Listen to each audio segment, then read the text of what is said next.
تبارك وتعالى في القرآن المجيد. فأعوذ بالله من الشيطان الرجيم. بسم الله الرحمن الرحيم. يؤتي الحكمة من يشاء ومن يؤت الحكمة فقد أوتي خيرا كثيرا. وقال تعالى: قل هل يستوي الذين يعلمون والذين لا يعلمون. وقال النبي صلى الله عليه وسلم: خيركم من تعلم القرآن وعلمه. وقال النبي صلى الله عليه وسلم: تركت فيكم أمرين لن تضلوا ما تمسكتم بهما كتاب الله وسنتي، أو كما قال عليه الصلاة والسلام. لائق صد احترام حضرات علماء کرام، معزز بزرگوں اور دوستوں اور میری پردہ نشین ماں اور بہنوں، عزیز طلباء کرام، ہم عشاء کے بعد ہی متصلاً بہت دیر تک ننھے منھے معصوم بچوں کا دلچسپ پروگرام سنے. ماشاءاللہ بچوں نے اپنی استطاعت سے زیادہ بہترین انداز میں تقریریں، نعت، نظم اور آخر میں موبائل آج کے دور کا کیسا فتنہ ہے، دلچسپ مکالمہ بھی پیش ہوا. میں اور آپ اسے بغور سنے دیکھے. یقیناً اس سے اساتذہ کی محنت، ذمہ داروں کی محنت، منتظمین کی محنت سامنے آئی. یہ چھوٹے بچوں کا اسٹیج پر آنا، علماء کی اتنی بڑی کثرت کے سامنے تقریریں پیش کرنا، یہ کوئی آسان بات نہیں. اسٹیج پر آ کر دو جملے بولنا، اچھے اچھے بڑوں کے پیر پھسل جاتے ہیں، پہلوان کے پیر اکھڑ جاتے ہیں. لاتور کا ایک واقعہ ہمارے جلسے مدرسہ جامعہ اسلامیہ عمر فاروق میں حافظ عبدالجبار آئے تھے، ایک واقعہ سنائے تھے. یہ بچوں کی دلیری پر میں بول رہا ہوں. ایک مرتبہ عشاء کا وقت، ٹائم بدل گیا. 8 بجے اذان، 8:15 بجے جماعت تھی.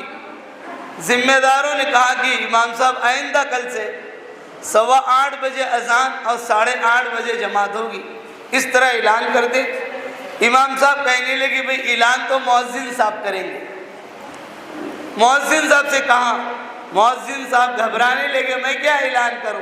بھئی کچھ نہیں، کھڑے ہو کر کہنا ہے کہ بزرگوں اور دوستوں، آئندہ کل سے 8:15 بجے اذان ہوگی اور 8:30 بجے جماعت ہوگی. وہ بڑے میاں گھبرانے لگے، لرزانے لگے. خیر وقت آیا، وہ اٹھ کے کھڑے ہوئے. چھوٹا سا معمولی اعلان تھا. اٹھ کے کھڑے ہوئے. جب سلام پھرا امام نے، وہ بڑی عمر کے اٹھ کر کھڑے ہوئے، کہنے لگے محترم بزرگوں اور دوستوں، آئندہ کل سے 8:15 بجے جماعت ہوگی، 8:30 بجے اذان ہوگی. انہوں نے اس طرح سے جب وہ بڑے میاں مؤذن صاحب کہنے لگے 8:15 بجے جماعت ہوگی، 8:30 بجے اذان، لوگوں نے کہا ارے ارے ارے ارے یہ کیسا اعلان کیا آپ نے؟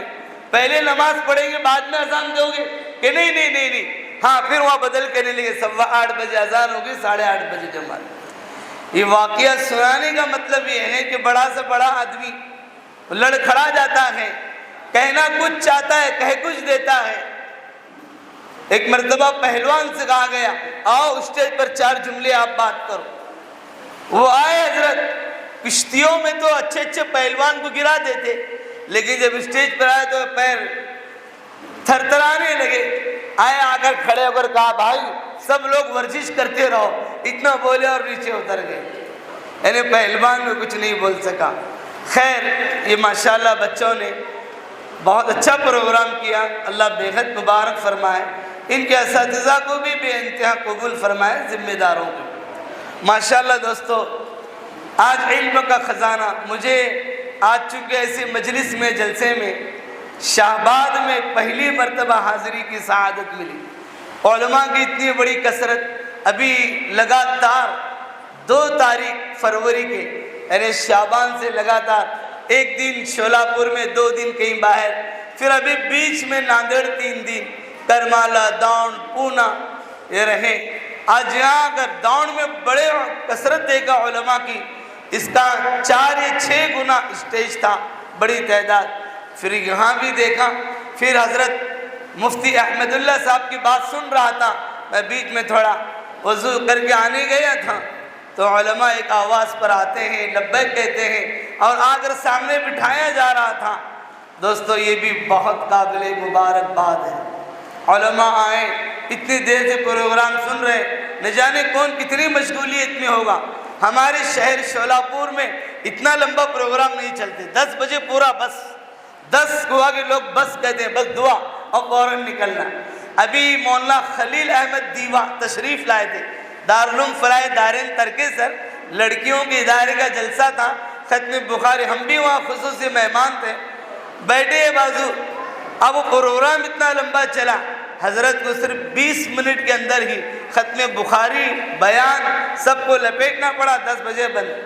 لیکن یہاں یہ بھی ایک اچھی چیز دیکھ رہا ہوں کہ ابھی 11:30 بج رہے ہیں, لوگ بھی ایسا بیٹھے ہیں ماشاءاللہ. آپ کو دیکھ کر ہمیں بھی جوش آ رہا ہے, ورنہ ہماری بھی سکت ختم ہو رہی تھی. لیکن اب ارادہ ہوا کہ کچھ بولوں.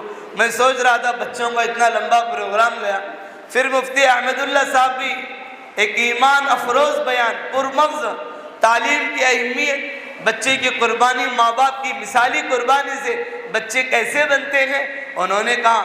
پھر ماشاءاللہ حضرت مولانا کے ساتھی حضرت مولانا, انہوں نے بھی بہت مختصر انداز میں بڑی جامع بات. میں سوچ رہا تھا ابھی میں کیا کروں, لیکن 2 آیتیں آپ کے سامنے پڑھا ہوں, علم کی فضیلت, اس کی اہمیت, اور 2 احادیث میں نے پڑھ کر سنائی, اسی کا مختصر ترجمہ تشریح کر کے بات ختم کرتا ہوں. پھر دوستو وہ بات شروع کرنے سے پہلے لوگ مدارس کی اہمیت, علماء کہ ابھی ایک بچہ حافظ قرآن, ابھی ہم نے دیکھا نا اس کی دستار بندی ہوئی, ماشاءاللہ اس کو جبہ اور امامہ پہنایا گیا. یہ ایک طریقہ ہے, ایک ترتیب ہے مدارس کی.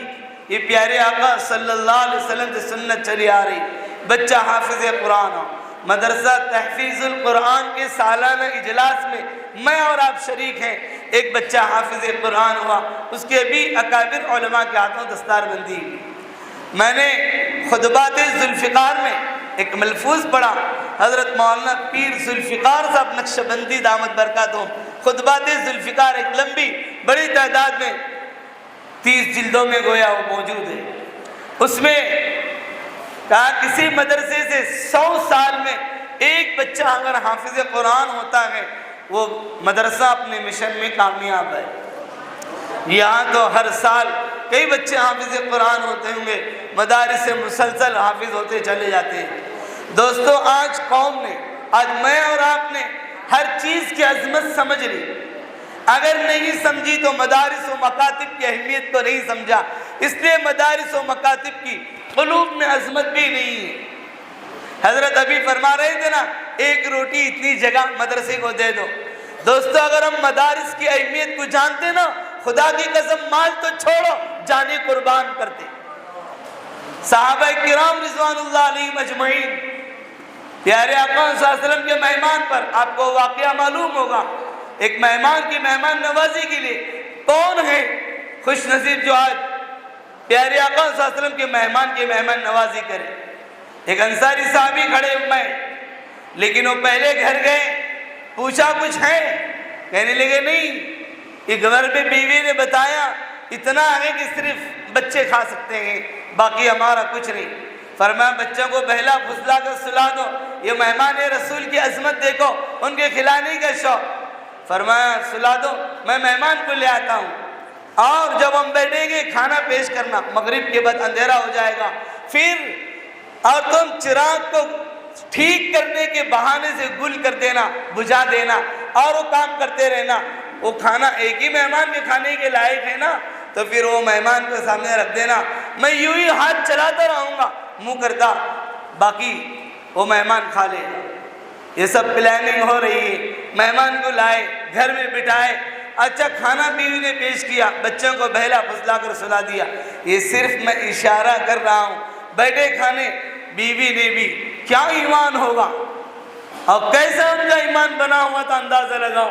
وہ جا کر چراغ کو گل کر دیا، ٹھیک کر رہی، سامان کھانا سامنے رکھا، وہ ایسے ہی بس ہاتھ چلاتے رہے، مہمان کھاتے رہے، مہمان کا پیٹ بھر گیا، یہ اسی منہ چلاتے رہے۔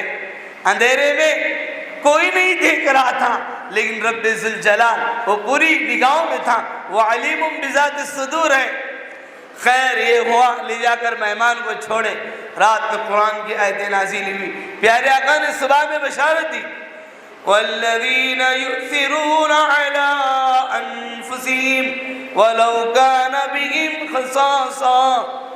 اے محمد صلی اللہ علیہ وسلم، آپ کے اندر ایسے خوش نصیب لوگ بھی ہیں جو اپنی جانوں پر دوسروں کو ترجیح دیتے ہیں، خود بھوکے رہتے ہیں، بھوکوں کو کھانا کھلاتے ہیں، خود پیاسے رہے، پیاسوں کو پانی پلایا۔ یرموک کی لڑائی کا واقعہ بھی آپ کو اچھا معلوم ہوگا۔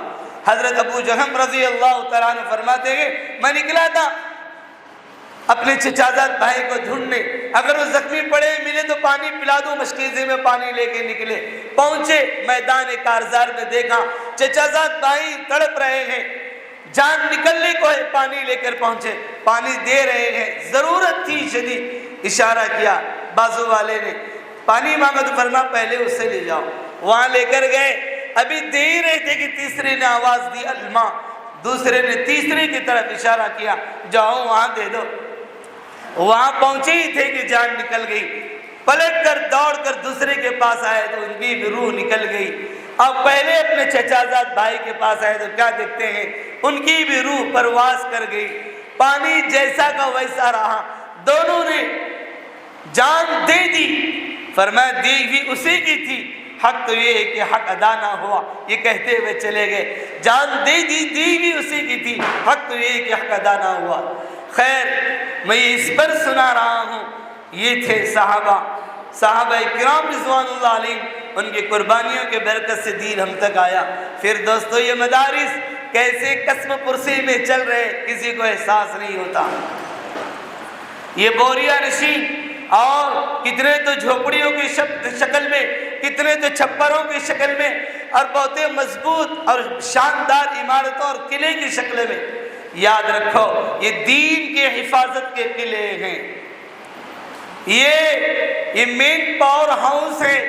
اگر یہ مدارس زندہ ہوں گے، خدا کی قسم میں اور آپ ایمانی اعتبار سے زندہ ہوں گے، اور اگر یہ مدارس ختم ہو گئے، یاد رکھو ہم زندہ لاش کہلائیں گے، ہم زندہ تو ہوں گے، ایمانی فقدان ہوگا، ایمانی شعلہ سرد پڑ چکا ہوگا، کچھ نہیں ہوگا، ہم بس زندہ لاش سے بڑھ کر کچھ نہیں ہوں گے، ایمان اعمال اندر کے سب کھوکھلے ہو جائیں گے۔ یہ مدارس نے کیا کام دیا؟ ایک مرتبہ میں شولاپور شہر کی جامع مسجد میں بیان تھا، اندر آ رہا تھا، ایک شخص نے ایسی بات میں نکلا، مدارس نے امت کو کیا دیا، مدارس نے امت کو کیا دیا؟ تو فوراً میرے ذہن میں بھائی مدارس نے امت کو کیا نہیں دیا، یہ پوچھنا چاہیے تھا۔ تم یہ پوچھ رہے ہو مدارس نے امت کو کیا دیا، یہ پوچھو کہ مدارس نے امت کو کیا نہیں دیا۔ جو کچھ دکھ رہا ہے یہ سب مدینی مدارس کی برکت ہے، یہ سر پہ جو ٹوپی دکھ رہی ہے خدا کی قسم یہ مدارس کی قربانیوں کی برکت ہے، یہ چہرے پر داڑھی یہ مدارس کی برکت ہے، یہ حلیہ یہ ملی تشخص یہ تہذیب و تمدن یہ مدارس کی برکت ہے۔ تمہارے کانوں میں تم جب پیدا ہوئے تمہارے کانوں میں اذان ان مدارس والوں نے دیا، اس سے علم حاصل کرنے والوں نے یا اس سے فائدہ اٹھانے والوں نے یا جو بھی کچھ سیکھا ان مدارس سے ڈائریکٹ یا ان سے بلا واسطہ، واسطہ یا بلا واسطہ سیکھا، انہوں نے تو اذان سیکھی، انہوں نے اذان دی۔ پھر جب بچہ بولنے کے قابل ہوا انہیں کلمہ کس نے سکھلایا؟ ابھی بچے نے نظم پڑھی نا، سکھائے مولوی اذان دے مولوی، بار بار بچہ کہہ رہا تھا نا، جب تمہارے بولنے کے قابل ہوئے کلمہ ان مولویوں نے سکھلایا، تم پڑھنے کے قابل ہوئے مکتب میں ان علماء نے تمہیں مکتب کی تعلیم دی، اور تھوڑے بڑے جوان ہوئے اخلاق کی تعلیم ان علماء نے دی، ان مدارس نے دی، بڑے ہوئے تمہیں شادی کا وقت آیا خطبہ نکاح کا خطبہ ان علماء نے پڑھایا. تم تو حرام تھے حلال بنانے والے, ایجاب و قبول کرانے والے یہ علماء تھے. پھر مسائل زندگی میں آئے, ان مسائل کو حل کرنے والے اے مفتیان کرام ہیں, یہ قاضی ہیں, یہ علماء ہیں, ربانیین ہیں, انہوں نے مسائل کو حل کرا. تجارت میں گڑبڑ ہوئی, تجارت کے مسائل کس نے بتائے؟ ان علماء نے بتائے, ان مدارس والوں نے بتائے.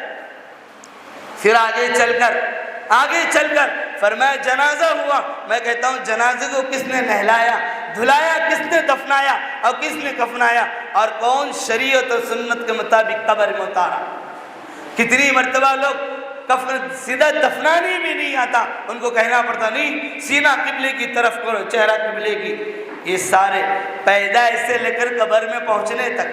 پھر دوستوں ان مدارس نے کیا دیا؟ تمہیں امام دیے. آج تم 5 وقت نماز صحیح پڑھ رہے ہو نا, یہ امام اگر مدارس نہ ہوتے امام کہاں سے لاتے؟ یہ پوچھو اماموں کو, یہ کہاں سے نکلے؟ یہ کسی نہ کسی مدرسے سے نکلے. یہ دارالعلوم سبیل الرشاد سے نکلے, یہ دارالعلوم دیوبند سے نکلے, یہ دارالعلوم فلاح دارین سے نکلے, یہ دارالعلوم تحفیظ القرآن سے نکلے, یہ جامعہ انوار العلوم سے نکلے. یہ دنیا بھر کے مدارس ہی کا کسی دواخانے سے, کسی فیکٹری سے, کسی کارخانے سے نہیں نکلے, یہ علماء مدارس و مکاتب سے نکلے. پھر میرے محترم بزرگوں, یہ مفسر تمہیں کہاں سے ملے؟ تفسیر قرآن کرنے والے کہاں سے ملتے ہیں؟ یہ مدارس سے ملے. یہ حافظ قرآن جو تمہیں قرآن سناتے ہیں تراویح میں, پورا قرآن سنائے, کہاں سے نکلے؟ یہ مدارس سے نکلے. محدث کہاں سے ملیں گے؟ مدارس سے ملیں گے. مبلغ کہاں سے ملیں گے؟ مدارس سے ملیں گے. محدث ہو, مفسر ہو, مبلغ ہو, مدبر ہو, یہ سب کے سب مدارس سے نکلے. پھر امت کہتی ہے مدارس نے کیا دیا؟ وہ جاہل ہیں, وہ نابلد ہیں, وہ ناآشنا ہیں جو مدارس. دوستو دشمنوں نے ہم کو پہچان لیا, دشمنوں نے مدارس کو جانا, اس لیے آج مدارس کے حالات. مدارس بند کرو. یہ اسلام جو زندہ ہے نا, یہ قرآن کی برکت سے, یہ علماء و مدارس کی برکت سے. اس لیے دوستو انگریز جب اس پر تسلط جمایا, آیا, قابض ہوا, انہوں کی سب سے پہلی بنیاد تھی مدارس کو ختم کرو, علماء کو. اور یہ علماء اور مدارس حفاظ ختم ہوں گے تو ساری قوم یوں ڈھیر ہو جائے. انہوں نے علماء کو ہزاروں کی تعداد میں علماء کو پھانسی دی, کالی کوٹری کی سزا دی, کالے پانی کی سزائیں دی. علماء بھی جانباز تھے, جان دے دی, لیکن دین پر آنچ آنے نہیں دیا. یہ جیالے تھے, اپنے جانوں کو ہتھیلی پہ لے کر مدارس کا جال بچھایا, رات دن کی قربانی دی, امت کو سنبھالا دیا. اور دوستوں یہ آزادی کا دن کس نے دیا؟ 100 سال تک قربانی کس نے دی؟ اس ملک کو جو آزاد کرائے. آپ جو عزت کی سانس لے رہے ہیں, اتنا شان سے جی رہے ہیں, سکون کا سانس لے رہے ہیں, یہ مدارس کی برکت ہے. علماء اسی سے نکلے. یہ بوریا نشی تھے, نہ پوچھ ان فرقہ پوشوں کی, ارادت ہو تو دیکھ ان کو, یہ دے بیضا لیے بیٹھے ہیں اپنی آستینوں میں. شاعر کہتا ہے, اور کہتا ہے یہ مدرسہ ہے کوئی میں قدا نہیں ساقی, یہ مدرسہ ہے کوئی میں قدا نہیں ساقی, یہاں کی خاک سے انسان بنائے جاتے ہیں. اگر تمہیں انسان دیکھنا ہے, انسانیت, تو مدارس. اور یہیں سے نکلنے والے اخلاق کے علم بردار ہوتے ہیں, انسانیت کے علم بردار. ایک مرتبہ حضرت مولانا احمد علی لاہوری رحمت اللہ علیہ فرمایا, جانے لگے سامنے سے پڑے اللہ والے, شاید مولانا پیر غلام حبیب یا اور دیگر, میں واقعہ بارہ ابھی ان کا نام ذہن میں نہیں آ رہے, نکلے سامنے سے پڑے اللہ والے. ادھر سے مولانا احمد علی لاہوری آ رہے تھے. کہا احمد کہاں جا رہے ہو؟ کہا حضرت بازار جا رہا ہوں. بازار میں انسان ہے. حضرت دنگ رہ گئے. مولانا احمد علی لاہوری بہت بڑے مفسر قرآن تھے, بہت بڑی شخصیت تھی. کہنے لگے حضرت بازار میں تو انسان ہی رہتے ہیں. اتنا کہاں تو فوراً ان اللہ والے نے اپنی توجہ ڈالی اور فرمایا, دیکھو کیا دیکھتے ہیں کہ چیتے, بھیڑیے, کتا, بلی, چوہا, چیتے, بھیڑیے نظر آ رہے ہیں. انسان کے جیسے اندر صفات ہے نا, سب ویسے نظر آ رہے ہیں. پھر توجہ ہٹا دی، پھر کہتے ہوئے نکلے، اللہ تو سب کا ایک ہے، اللہ کا کوئی ایک، اللہ تو سب کا ایک ہے، اللہ کا کوئی ایک، ہزاروں میں نہ ملے گا، لاکھوں میں تو دیکھ۔ یہ اللہ والے کہاں ملیں گے؟ یہ مدارس میں ملیں گے، یہ مساجد میں، یہ علماء کی تربیت میں، یہ اللہ والے ملیں گے۔ اور دوستو، اگر تم چاہتے ہو اپنی اولاد کو آنکھوں کا تارا بنانا، نور نظر بنانا، نور چشم بنانا، جگر پارے بنانا، اور دنیا میں نیک نامی کا ذریعہ بنانا، آخرت میں نجات کا ذریعہ بنانا، تو دوستو ان کو دینی تعلیم و تربیت کی فکر کرو، ان کو مدارس کے حوالے کرو۔ اگر مدارس کو نہیں دے رہے ہیں تو ٹھیک ہے، آپ انگریزی پڑھا رہے ہیں، ڈاکٹر بنا رہے ہیں، انجینئر بنا رہے ہیں، کلیکٹر بنا رہے ہیں، کمشنر بنا رہے ہیں، آفیسر، کوئی بات نہیں، ضرور بناؤ، لیکن ساتھ میں پہلے دین پڑھاؤ۔ قربان جاؤں میرے اور آپ کے پیارے آقا جناب محمد الرسول اللہ صلی اللہ علیہ وسلم نے ارشاد فرمایا تھا، جب بچہ پیدا ہو جائے ایک کان میں اذان دو، دوسرے کان میں اقامت دو، اور جب بچہ بولنے لگے تو کلمہ سکھلاؤ، اور جب بچہ چلنے لگے تو نماز کی تاکید کرو۔ جب 10 برس کی عمر کو پہنچ جائے، فرمایا 7 برس کی عمر کو پہنچ جائے نماز کی تاکید کرو، اور جب 10 برس کی عمر کو پہنچ جائے نماز نہ پڑھے اس کی پٹائی کرو۔ ایسی تربیت کون کرتا ہے؟ اگر 2 روپے کا کپ پھوڑ دے بچہ، ماں باپ زمین کے چلائیں گے، لیکن نماز نہ پڑھنے پر کوئی نہیں کہتا۔ اس لیے آج دادا بھی سویا ہے، باپ بھی سویا ہے، بیٹا پوتا بھی سویا ہے، پورا گھر قبرستان ہے، فجر میں نظر نہیں آتے گھر میں سوئے ہوئے۔ اس لیے دوستو، آپ انگریزی پڑھا رہے ہیں، خوشی سے پڑھاؤ، اسلام میں منع نہیں، شریعت میں، لیکن پہلے دین پڑھاؤ، اسے قرآن پڑھاؤ۔ پیارے آقا صلی اللہ علیہ وسلم نے فرمایا تھا، جب بچہ 7 دن کا ہو جائے اس کا عقیقہ کرو، لڑکا ہو تو 2 بکرے، لڑکی ہو تو 1 بکرا، اور فرمایا تیسرا حق ماں باپ کے ذمے، ادبوا اولادکم، اپنی اولاد کو ادب سکھلاؤ، تعلیم و تربیت سے آراستہ کرو۔ آج ہر ماں باپ کی فکر ہے کہ بچہ مالدار بن جائے، اس کی فکریں ہو رہی ہیں، محنت ہو رہی ہے، لیکن اولاد دیندار بن جائے اس کی فکر نہیں ہو رہی۔ میں آپ کو نبی علیہ السلام، انبیاء کی کیا فکر ہوتی تھی، آج ہماری کیا فکر ہے۔ پہلے پارے میں قرآن مقدس میں اللہ رب العالمین ارشاد فرماتے ہیں، ام کنتم شہداء اذ حضر یعقوب الموت، یعقوب علیہ السلام کی جب موت کا وقت قریب آیا، فرمایا کہ آپ اس وقت حاضر تھے اے نبی صلی اللہ علیہ وسلم؟ جب یعقوب علیہ السلام کا آخری وقت آیا تو انہوں نے اپنے بیٹوں کو جمع کیا۔ یاد رکھو، غور کرو، ایک نبی ہیں، وہ خود نبی ہیں، باپ نبی ہیں، دادا نبی ہیں، پردادا نبی ہیں، اولاد میں حضرت یوسف علیہ السلام نبی ہیں، پیغمبر ہیں۔ فکر کیا ہے؟ دنیا سے جا رہے ہیں، اولاد کی فکر کیا ہے؟ آج ہم کیا کر رہے ہیں اس کا جائزہ لیجیے۔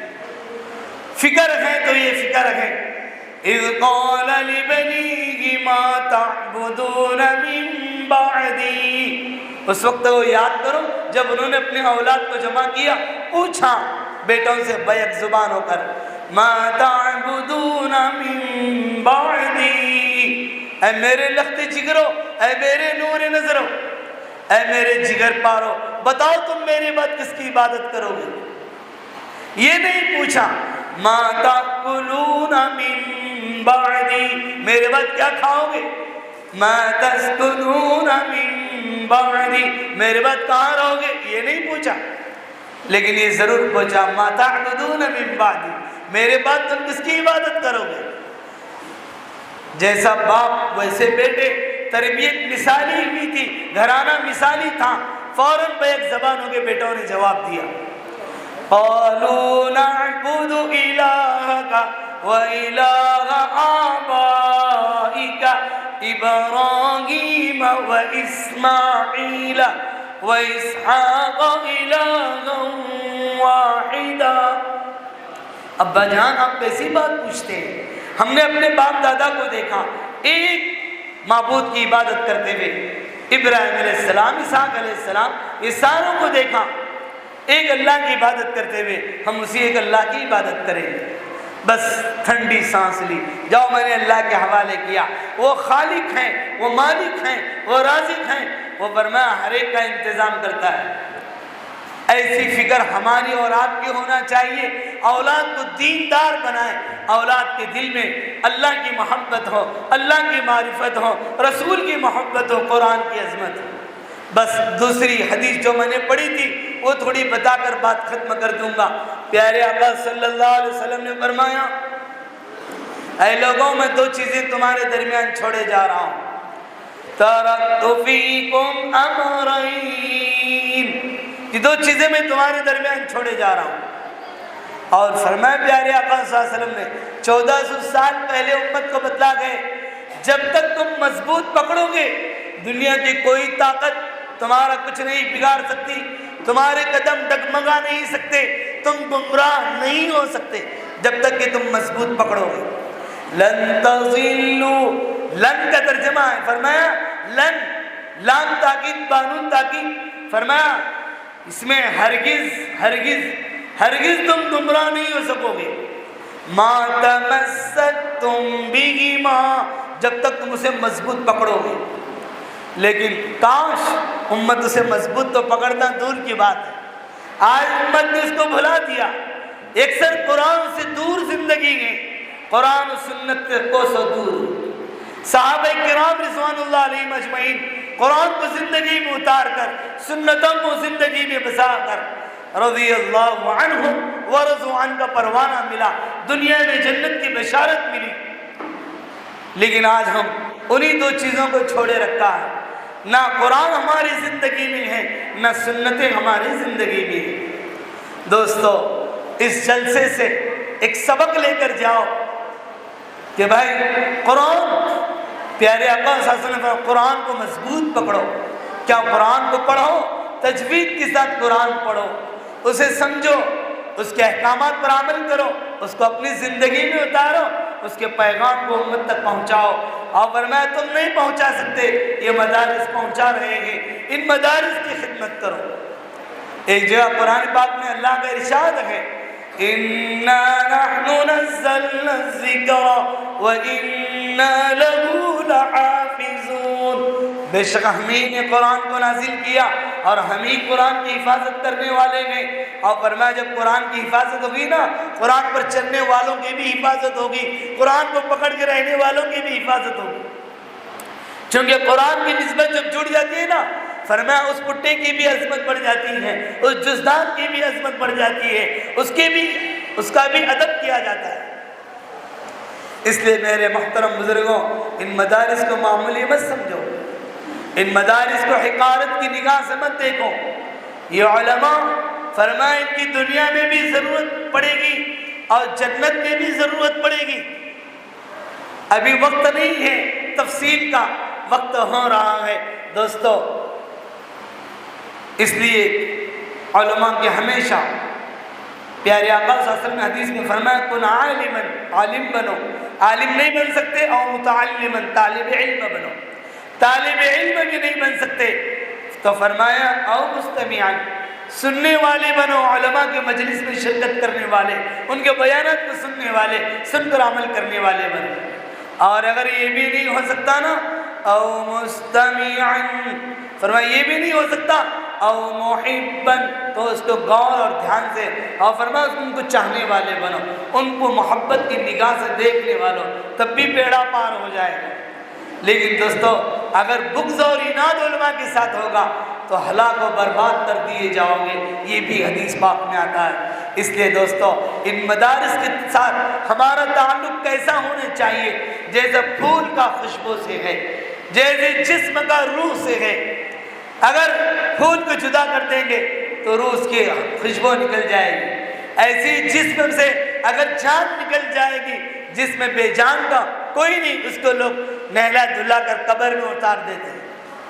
اس لیے مدارس کے ساتھ بھی ہمارا تعلق دامے درمے قدمے سخنے جان کے ذریعے سے، مال کے ذریعے سے، وقت کے ذریعے سے آپ مدارس کا ساتھ دیں۔ مال اللہ نے دیا ہے، خوب لٹا، یہ مدارس ہی تو ہیں جو لٹانے کی جگہ ہے۔ اللہ اس کا بدلہ دنیا میں بھی دیں گے، آخرت میں بھی۔ اگر مال نہیں دے سکتے ان کے لیے دعائیں دو، ان کے لیے جا کر خدمت کرو کہ بھئی مستری ہیں جا کر اپنا وقت دیں، کچھ کام کریں، ڈاکٹر ہیں جا کر چیک کریں، اگر انجینئر ہیں اپنا وقت دیں، ایسی بھی دینی خدمت ہو سکتی ہے۔ پھر دوستو ہم کچھ نہیں کر سکتے تو ہم دعائیں دیں، یہ تو ہر ایک کر سکتا ہے، لیکن دوستو اس میں روڑے اٹکانا، یہ تکلیفیں دینا اپنے آپ کو ہلاکت میں ڈالنا ہے، اس لیے اس سے بچا جائے۔ خیر باتیں بہت ساری آپ کے سامنے آ گئی۔ ابھی دوستو ہمارے سامنے رمضان کی آمد ہے۔ رمضان میں بھی دوستو بہت اہتمام کے ساتھ گزارو، ایک ایک لمحہ بہت غنیمت ہے۔ کتنے ہمارے درمیان جو گزشتہ سال تھے، اس سال نہیں، اتنا بڑا مجمع بیٹھا ہے، اب بول نہیں سکتے کہ آئندہ سال کون رہے گا نہیں رہے گا۔ رمضان آنے سے پہلے رمضان کی تیاری جو خریدنا ہے خرید لو، گھروں کو لپنا تھوپنا کر لو، لیکن جب رمضان آئے ہماری تراویح نہ چھوٹے، دوسرا روزے نہ چھوٹے، تیسرا قرآن کی تلاوت نہ چھوٹے، چوتھا ذکر کا اہتمام فرما ذکر نہ چھوٹے، اس کی فکر کرو۔ کریں گے سب انشاءاللہ؟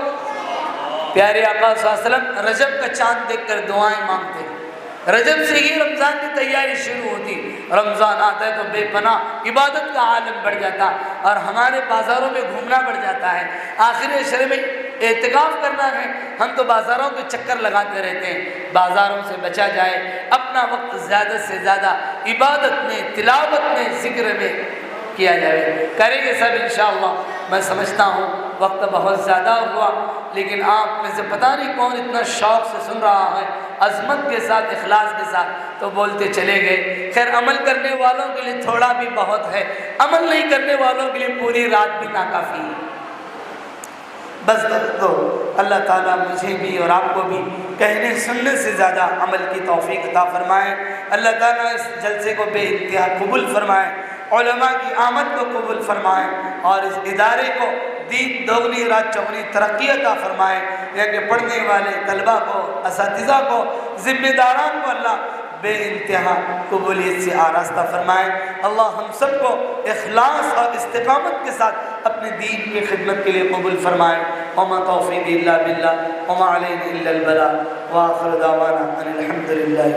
بسم اللہ الرحمن الرحیم۔ اللهم صل على سيدنا ومولانا محمد وعلى آل سيدنا ومولانا محمد صلاة تنجينا بها من جميع الأهوال والآفات وتقضي لنا بها جميع الحاجات وتطهرنا بها من جميع السيئات وترفعنا بها عندك على الدرجات وتبلغنا بها أقصى الغايات من جميع الخيرات في الحياة وبعد الممات إنك على كل شيء قدير.